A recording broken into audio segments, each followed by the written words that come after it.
சித்த மார்க்கத்திலே மிகப்பெரிய ஆற்றலும் அளப்பரிய சிந்தனையும் எல்லோராலும் சற்றென்று புரிந்து கொள்ளக்கூடிய அளவுக்கு உள்ளவர் போகர். போகரை பற்றி பல புராண கதைகள் உண்டு. நம்முடைய கூற்றுப்படி இங்கே தமிழகத்திலிருந்து சீன தேசத்திற்கு சுவர்ண மார்க்கம், சுவர்ண மார்க்கம் என்றால் ஆகாய மார்க்கமாக சென்றவர்.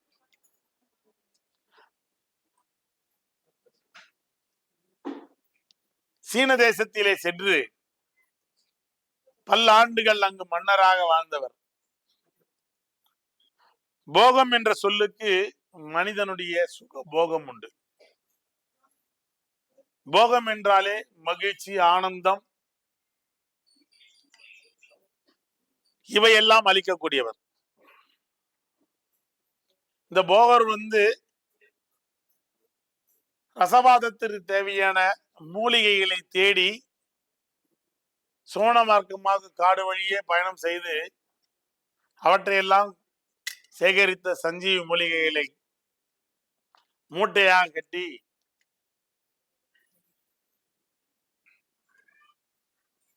இமயமலையினுடைய அடிவாரத்திலே பொக்கிஷமாக வைத்துவிட்டு சீன தேசம் சென்று விட்டார். சீன தேசம் சென்றவருக்கு அங்கே சீன தேசத்தினுடைய மகாராஜா உடல் நலம் குன்றி இருப்பதை கேள்விப்பட்டு அவருக்கு வைத்தியம் பார்க்க சென்றார்.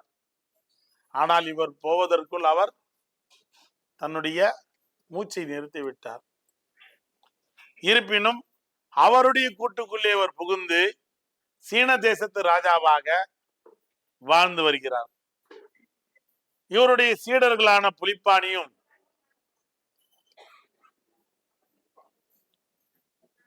தேடுகிறார்கள். தன் குருநாதரை நீண்ட காலம் காணவில்லை.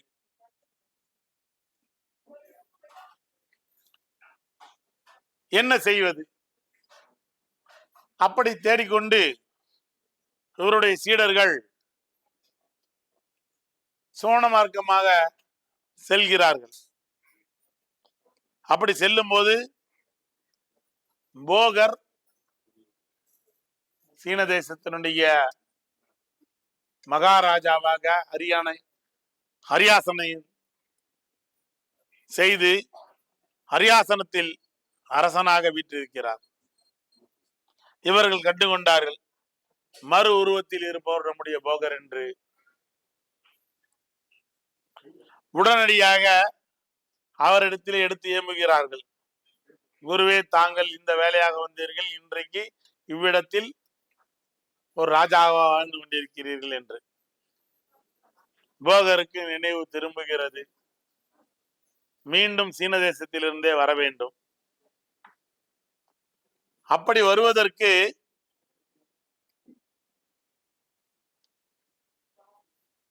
சித்து மந்திரங்களும் காய கற்பங்களும் உடல் வலிமையும், அனிமா லெகிமா என்று சொல்லக்கூடிய உடலை, அனிமா என்றால் மிதக்கக்கூடிய அளவுக்கு ஆற்றல் உள்ள உடலாக மாற்றும்.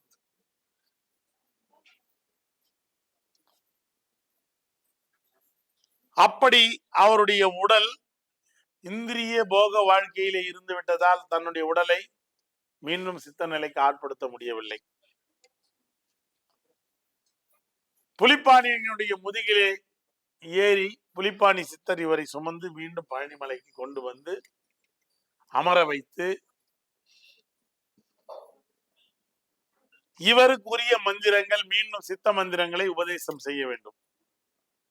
ஒரு குருவுக்கு ஒரு சீடன் உபதேசமே செய்ய முடியாது, செய்யவும் கூடாது.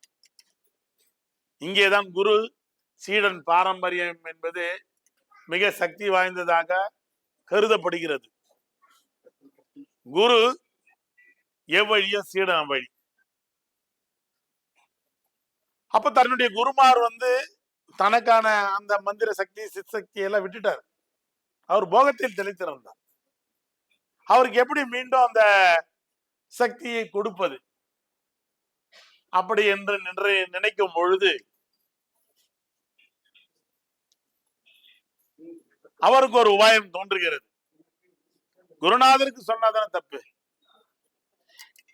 இந்த தண்டத்தை குருநாதருக்கு முன்னால் நிறுத்தி இந்த தண்டத்திற்கு உபதேசம் செய்வார்.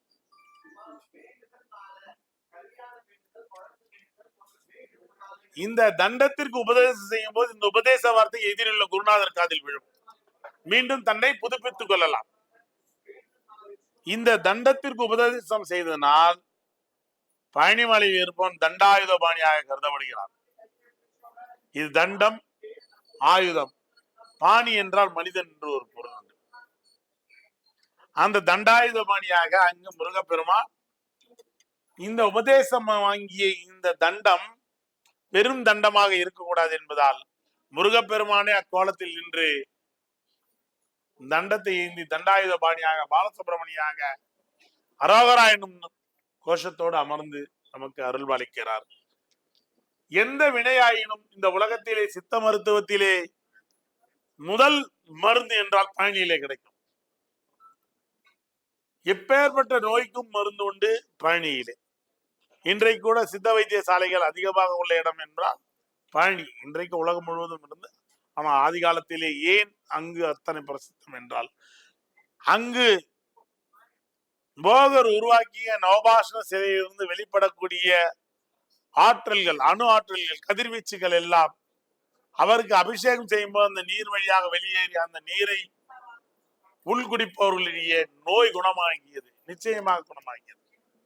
ஒரு கடுகளவேனும் நவபாஷணம் ஒருவருடைய உள்ளே சென்று விட்டால் அவர் ஆயுள் வரைக்கும் மருந்து மாத்திரையே தேவையில்லை. அப்படிப்பட்ட ஒரு ரசவாதத்தையும் வித்தைகளையும் நவபாஷானங்களையும் இந்த பூமிக்கு காட்டி இன்றவரை எல்லோருடைய கவனத்திலும் உள்ளவர் போகர் சித்தர்.